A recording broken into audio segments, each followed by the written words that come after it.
so I try to avoid it whenever possible, but ASM is just too concise. It's too accurate. It's very, descriptive. It's attack surface management, 3 letters that describes that. So when we're talking about attack surface management, it's really important to understand. If you've never considered it, you've never lifted the hood, looked under the covers to take a look at what it is, it's really important to understand it's a paradigm shift away from a lot of security practices and tooling. And I'll give examples to help illustrate this.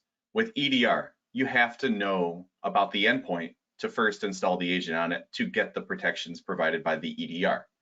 With vulnerability management, specifically with code, you have to know your repos exist so that you can connect your vulnerability management or your code scanning solution to your repo.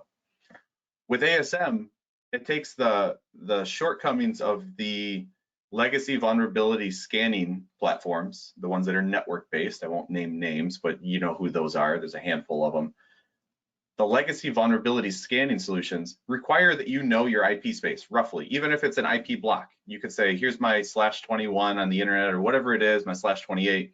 Just keep scanning it and tell me what's there. But what if you have assets that fall outside of the known?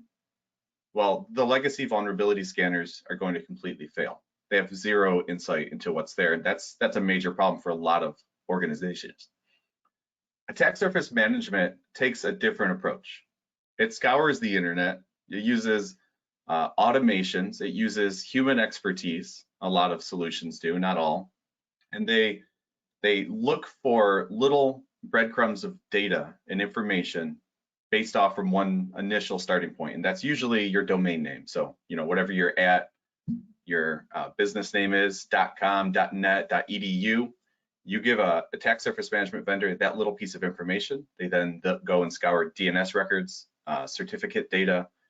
They do NS lookups. They scour public repositories